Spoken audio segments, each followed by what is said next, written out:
आजकल की शिक्षा कैसी है? केवल पढ़ो लो और नौकरी कर लो, पेट भर लो। और आजकल पढ़े लिखे लोग, उन्हें धर्म से कोई मतलब नहीं। लिव इन में रहना है, लड़का लड़की साथ में रहते हैं, कोई दिक्कत नहीं होने, कोई धर्म का ख्याल नहीं है कि ये सब गलत है। बताओ, पराई औरत पराई पुरुष से संबंध बनाना सही है? लेकिन आजकल के बच्चे पढ़ने लिखने के नाम पे सब कर रहे हैं कि नहीं? लिव इन में रह रहे हैं कि नहीं? सही है? शादी के पहले ही वो 4 मर्दों के साथ रह लेती है, 4 औरतों के साथ पुरुष रह लेता है। वो पढ़ रहे हैं, बोल रहे हैं विद्यार्थी हैं। खाक पढ़ रहे हो? ये चरित्रहीनता पढ़ने गए हो? ये तो तुम चरित्र बिगाड़ के आ गए। और चरित्र रावण का बिगड़ा था तो उसके पुतले जलाए जा रहे हैं। और भारत में हो तो चरित्रवानों की पूजा होती है। राम चरित्र सुनबे को रसिया, राम लखन सीता मन बसिया। ये चरित्रवानों का देश है, ये लिव इन वालों का देश नहीं है। क्यों जी, क्या कहते हो आप?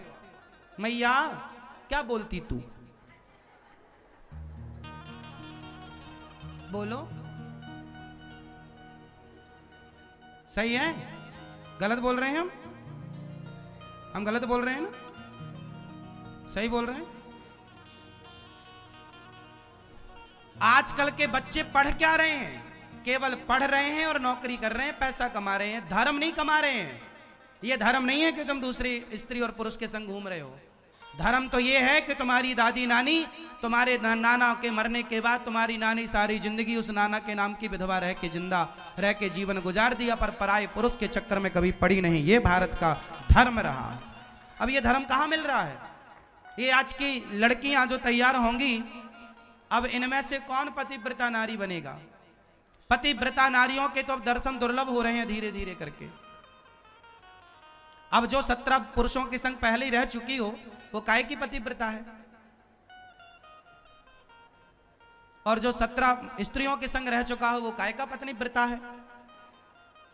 ना तो अब पुरुष ठीक ठीक मिलने को राजी हैं, ना तो स्त्रियां ठीक ठीक मिलने को राजी हैं। क्योंकि आपने जो पढ़ाई पढ़ी है वो भारतीय पढ़ाई तो पढ़ी ही नहीं। भारत की पढ़ाई पढ़ी होती तो भारत की शिक्षा में लिव इन नहीं। हमारे यहाँ तो हर लड़की हर लड़के से भाई और बहन का रिश्ता रखती है। इसके अतिरिक्त कोई रिश्ता हो तो बताओ। शादी के पहले सारे मर्द तुम्हारे या तो बड़े हैं तो पिता हैं, बराबर के हैं तो भाई हैं, और छोटे हैं तो बेटे हैं। बताओ, हमारे यहाँ ये रिश्ता रहा कि नहीं? हाँ या ना? राम के पास सूर्पनखा आई, स्वीकार कर लो तुम बहुत सुंदर हो। क्या राम जी ने उसे स्वीकार किया? फिर ये चरित्र है भारत का। स्वीकार नहीं किया सूर्पनखा को। चलो निकलो यहां से, तुम हमारी माँ हो, माँ के तुल्य हो। हम तुम्हें माँ के रूप में स्वीकार करेंगे, हम तुम्हें बहन के रूप में स्वीकार करेंगे, पर तुम्हें अपनी अर्धांगिनी के रूप में स्वीकार। अब ये लिव इन में जो लड़का लड़की रह रहे हैं, इनसे पूछो कि तुम भाई बहन बन के क्यों नहीं रह रहे हो? कहां बनेंगे ये भाई बहन? कहां इनके लक्षण हैं भाई बहन वाले? हाँ या ना? अब ये पढ़ रहे हैं। हमारे यहाँ 4 प्रकार की पढ़ाई होती थी। भारत में पहले गुरुकुलों में क्या पढ़ाया जाता था? 4 शिक्षा होती, 4 विषय होते थे। आज कितने सब्जेक्ट हैं? 6 सब्जेक्ट हैं, 8 सब्जेक्ट हैं। जरूरत ही नहीं है इनकी, 4 विषय होने चाहिए ओनली। कौन कौन? पहला सब्जेक्ट धर्म। कौन सा विषय? धर्म को पढ़ाओ, धर्म के बारे में पढ़ाओ।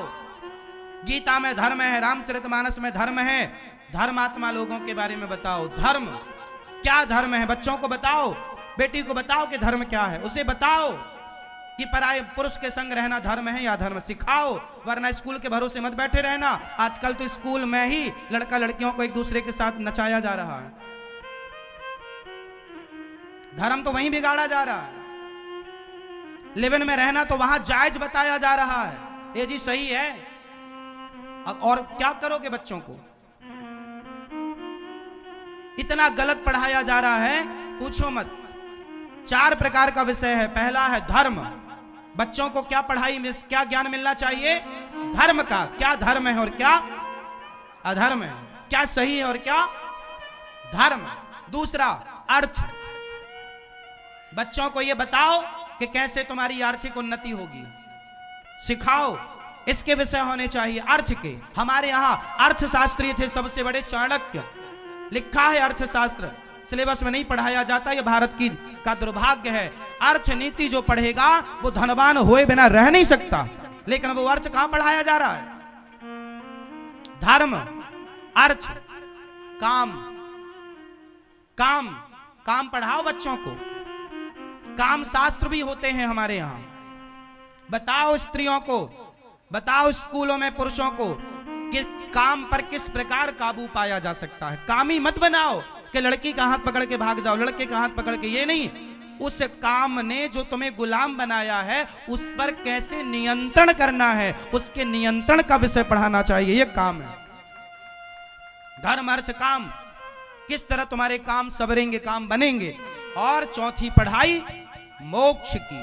बेटा शादी करो, ब्याह करो, परिवार में रहो, पैसा कमाओ, नाम कमाओ, इज्जत कमाओ, बच्चे पैदा करो, लेकिन यदि आपने सब किया लेकिन अपना मोक्ष नहीं किया, अपना कल्याण नहीं किया, तो सब करके भी सब कुछ व्यर्थ चला गया। इसलिए अंतिम सीढ़ी है, अंतिम मुकाम है मोक्ष को पाना। यदि मोक्ष नहीं पाए तो आप मूर्ख हैं एक नंबर के। मनुष्य का शरीर पाकर भी आपने यदि मोक्ष नहीं पाया तो घाटे में चले गए आप। फिर क्या पाया? फिर बच्चे तो तुमसे ज्यादा सुअर पाते हैं साहब, तुम्हारे तो बच्चों की गिनती है, सुअर के बच्चों की तो गिनती नहीं है।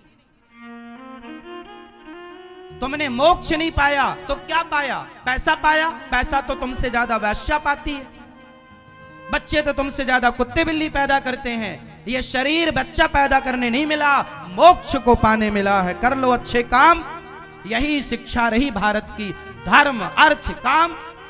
लेकिन आज की शिक्षा से धर्म को हटा दिया और मोक्ष को हटा दिया। अब स्कूलों में जो पढ़ाई हो रही है केवल दो चीजों की, अर्थ की और काम की। अर्थ मीन्स पैसा, बेटा पढ़ो पैसा कमाओ, और काम, काम मतलब वासना। लड़का लड़की रह रहे हैं वासना में। देखो आजकल के शादी करने के बाद तुरंत हनीमून मनाने भागते हैं, क्योंकि शादी पहले होती थी अच्छी संतान को पाने के लिए, यज्ञ का अधिकारी बनने के लिए। आज शादियां हो रही हैं केवल वासनाओं को पूरा करने के लिए। लड़का लड़की बहुत भरे पड़े हैं वासनाओं को लेकर। बस शादी हुई तो केवल भोग विलास में ऐसे उलझते हैं, अंधे हो जाते हैं। उन्हें पता ही नहीं कि आपके लिए क्या सही है क्या गलत है। जब तुम वासना में डूब करके संतान उत्पत्ति करोगे तो तुम्हारी जो पैदा हुई औलाद है वो कैसी रहेगी? इसलिए हमारे यहां पति पत्नी के बीच में भी संयम होता है। क्या होता है? जोर से, क्या होता है? संयमी बनो, संयमी बनो। अब आजकल संयम कहां है? आजकल तो आदमी ये स्थिति में है कि अपनी पत्नी छोड़ के पड़ोसन को भी ताक झांक कर रहा है। अपने से उसका पेट नहीं भरा तो पड़ोसन को, रावण का अपनी से पेट नहीं भरा तो सीता मैया को चुराने चला गया। आजकल की स्त्रियां, बहुत सारी केस मुझे मिले कि जो बच्चों को छोड़कर, पति को छोड़कर, अच्छी खासी जिंदगी छोड़कर पड़ोसी के चक्कर में पड़ गई और पड़ोसी के संग भाग गई। ऐसा आपने भी सुना होगा। क्या था ये? काहे भाग गई? वासना ही तो थी, इसलिए तो भाग गई। उसकी पूर्ति उसके पति से ना हो पाई, पत्नी से ना हो पाई। किसने भगाया, किसने नाश किया? केवल वासना। ये वासना यदि कंट्रोल में है तो तुम्हारे घर ध्रुव प्रहलाद का जन्म हो सकता है, और कंट्रोल के बाहर गई ये वासना तो तुम्हारा सर्वनाश करा देगी। कंट्रोल। देखना इंद्रियों के ना घोड़े बढ़े, इनमें संयम के हरदम ये कोड़े पड़े। अपने रथ को सुमार्ग लगाते चलो, मन से गोविंद गोपाल गाते चलो। अति सर्वत्र वर्जयेत, अति किसी चीज की नहीं करना वरना नाश होगा। रावण ने अति की, नाश हुआ। किस किस ने नहीं की, किस किस ने की, सब देख लो, इतिहास गवाह।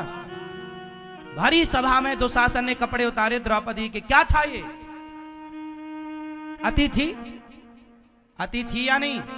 बोलो हाँ, ये अति है। बाल पकड़ के ले आए, यहां तक सही था। सभा में ले आए, यहां तक सही था।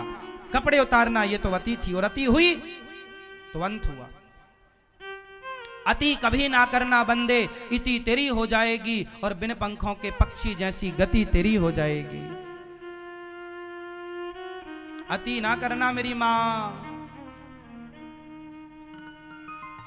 तो मैं हाथ जोड़ के समझा रहा हूं अपनी बेटियों को, अपने बेटों को, केवल स्कूल के भरोसे मत पढ़ाओ, थोड़ा बच्चों को घर में पढ़ाओ, गीता पढ़ाओ, अच्छी बातें पढ़ाओ, धर्म को पढ़ाओ। धर्म को क्या पढ़ाओ?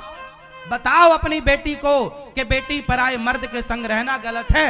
ये कौन सा बाप सिखा रहा है बेटी को? तुम्हें शर्म आती है? शर्म आएगी तब तक तुम्हारी बेटी तब तक भाग चुकी होगी किसी के साथ।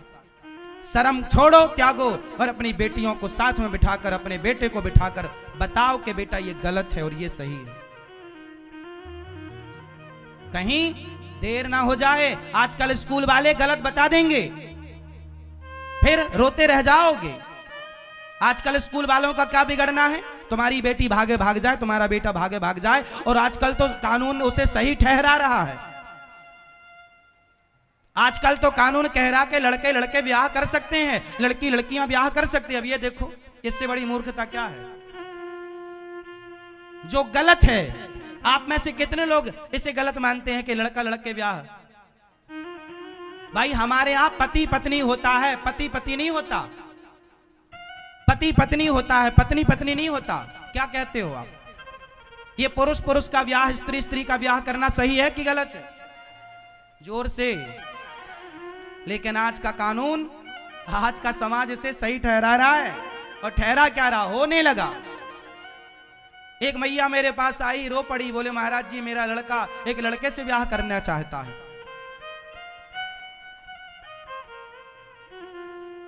हाँ, मैया रोए तो समझाए कौन उस लड़के को? मैंने समझाया, नहीं माना। बोले महाराज जी तब तो कानून है, आप गलत कह रहे हो। उसने तो मुझे ही गलत कह दिया। बोले आप गलत हो। हमने कहा ठीक है भैया, तू ही सही है, कर लेना बच्चे पैदा इसी से।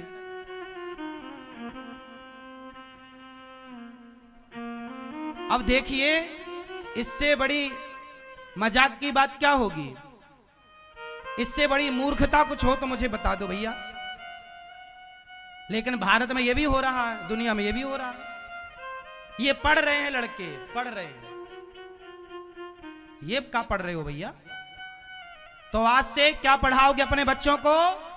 जोर से क्या पढ़ाओगे? धर्म पढ़ाओ। क्या पढ़ाओगे? जो पढ़ा रहे हो स्कूलों में, स्कूलों के भरोसे नहीं। आधा घंटा माँ बाप तुम बैठो, और तुम ना पढ़ा पाओ तो जो हम कथा सुनाते हैं, आधा घंटा की रोज कथा अपने बच्चों को सुनवाया करो। चलो बेटा ये सुनो।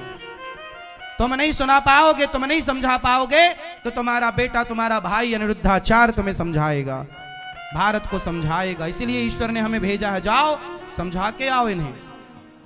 इसलिए हम समझा रहे हैं। मान लो तो मान लो, वरना वो लड़का तो कह रहा था, जो लड़का लड़का शादी करने वाले बोले तुम तो गलत हो, वो हमें गलत कह रहा था। अब कर लो बात। अब इनसे क्या बात करें? ये कहां माथा पीटे इन लोगों से?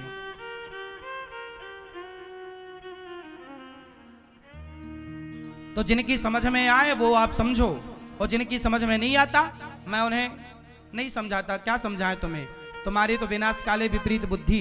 भगवान कृष्ण ने दुर्योधन को समझाया, उसकी समझ में नहीं आया। भगवान का समझाया, दुर्योधन नहीं समझ पाया। तो समाज में कुछ लोग अनिरुद्धाचार्य का समझाया थोड़ी समझ पाएंगे। सब थोड़ी समझ पाएंगे हमारी बात। वो तो वही समझ पाएंगे जिनको भगवान समझाना चाह रहे होंगे। सोई जाने हैं जे देहु जनाई, जाना तो तुम्हें हो ही जाएगी। जिसे भगवान समझाएंगे वो समझेगा, वरना देखो मैया सो रही है हमारी आंख बंद करके मस्त। लो हाँ अब समझाओ महाराज, अब समझाओ। और मैया तो बोली हम सोएंगे। हाँ सो मेरी माँ। हाँ, चलो बोलिए सियावर रामचंद्र की। हो गई पढ़ाई पूरी? तो एक बार और रिवीजन कर लो। क्या पढ़ाओगे बच्चों को? धर्म के बारे में बताओ। धर्म क्या है? धर्म के लिए मर गए भारत में लोग, धर्म नहीं छोड़ा।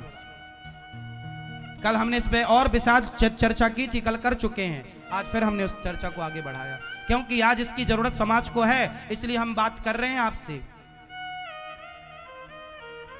आपने हमें समय दिया है, आपने हमें सुना है, तो हम आपके लिए वो सारा कुछ करेंगे जो हमें करना चाहिए, आपके लिए मार्गदर्शन करेंगे।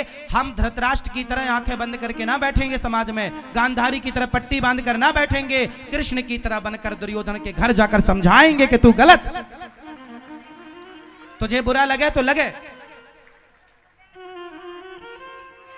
समझाएंगे ये गलत है, ये सही है।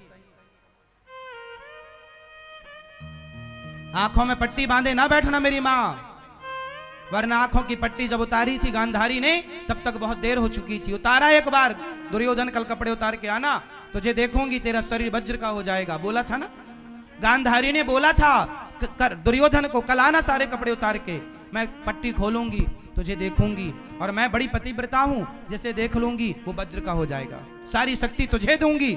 माता गांधारी ने पट्टी उतारी तो थी, पर उतारने में जरा लेट कर दिया। यदि द्रौपदी की लाज बचाने के लिए पट्टी उतारी होती तो ये महाभारत ही ना होता, दुर्योधन का नाश ना होता। पट्टी उतारी पर सही को बचाने के लिए नहीं, गलत को बचाने के लिए। क्यों?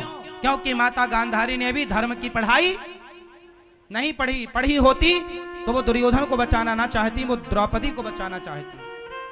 हाँ या ना? चलो, जिस सभा में द्रौपदी लुट रही थी उस सभा में सारे मर्द थे, एक अकेली महिला थी, हाँ या ना? और चलो, महिला का दर्द पुरुष नहीं समझता, ठीक है, ना समझे तो कम से कम उस स्त्री का दर्द गांधारी को तो समझना था। गांधारी का अधिकार था, गांधारी का बेटा था दुशासन, 2 थप्पड़ मारना था। क्यों रे? भाभी के कपड़े उतार रहा, 2 थप्पड़ मारना था। यदि मार देती तो इतिहास में गांधारी का नाम आदर से लिया जाता, किसने गलत को रोकने के लिए आवाज उठाई है, लेकिन गलत को बर्दाश्त किया है। बेटा नालायक था, उसे बचाना चाहा, लेकिन द्रौपदी को बचाना नहीं चाहा, इसलिए गांधारी मां का सत्यानाश हो गया। कोई रोने वाला नहीं बचा जब मरा दुर्योधन दुशासन इत्यादि। ये दोनों बुढ़ा बुढ़ी को, धृतराष्ट्र गांधारी को भीम भैया टुकड़ा रोटी का फेंक के देते, ए बुढ़ा ये रोटी ले खा, तो रोते धृतरा, अरे भीम, अरे युधिष्ठिर सुनो, वो भीम हमें कुत्तों की तरह रोटी देता है। विदुर जी आए, तुम इसी लायक हो, तुमने कौन सा भला किया पांडवों के साथ? छोटे से पांडव थे तो तुमने लाक्षागृह में जला के मारने की कोशिश की, भीम को जहर देने की कोशिश की, तुमने भरी सभा में द्रौपदी की साड़ी उतरती रही, कहां थे? जिनकी पत्नियों को तुमने नंगा करना चाहा, आज तुम्हें वो रोटी दे रहे हैं कुत्तों की तरह, ये भी भाग्य सराहो के मिल रही है, वरना तुम अंधाधीश के योग्य भी नहीं हो। बहुत डांट लगाई विदुर जी ने, देखो जी जो गलत है वो गलत है, खूब डांटा। तुम वही धृतराष्ट्र हो ना जो भीम को बोले थे, आ तुझे गले लगाऊं, और गले लगाने के चक्कर में भगवान ने वो अच्छा हुआ कि दूसरा पुतला दे दिया था भीम का, वरना तो चूर चूर कर देते, ये तोड़ देते उसकी हड्डी पसली, मार डालते। फिर भी वो भीम तुम्हें रोटी दे रहा, कुत्तों की तरह खाओ और रहो, तुम इसी लायक हो। याद रखना, यदि समाज में तुम्हारा तिरस्कार हो रहा है तो कहीं ना कहीं उस तिरस्कार के योग्य आप हैं, इसलिए हो रहा है। समय रहते आपने चीजों को समझा नहीं, समय का सदुपयोग नहीं किया, और अब समाज में तुम उम्मीद लगाए बैठे हो कि आपका सम्मान हो। किस बात का सम्मान हो? क्या गुण है तुम्हारे कि तुम्हारा सम्मान हो? क्या अच्छाई है तुम्हारी कि तुम्हारा सम्मान हो? जब तुम्हारे पास पावर था, तुम्हारे पास सब कुछ था, तो तुमने अपने पावर का क्या यूज किया? एक महिला के कपड़े उतरवाए। तुम राजा थे, तुमने अपने पावर का दुरुपयोग किया है, वो पावर चला गया, और देखो समय ऐसा आया कि हस्तिनापुर के राजा को कुत्तों की तरह रोटी परोसी जा रही है, खाना पड़ेगा, यही विधान है ईश्वर का, जैसी करनी। यदि तुम्हें जीवन में दुख मिल जाए तो किसी को दोषी मत बनाना, क्योंकि आपके दुख के जिम्मेदार आप खुद हैं। जाने अनजाने आज कल कभी ना कभी कोई गुनाह हुआ होगा, कोई पाप हुआ होगा, जिसका आज हमें भोगना पड़ रहा है, भुगतान करना पड़ रहा है। चाहे वो गुरु द्रोणाचार्य हो, पितामह भीष्म हो, धृतराष्ट्र हो, गांधारी हो, कोई हो, मैंने सबके बारे में खूब बताया कि किस गुनाह के कारण ये हर्ष हुआ।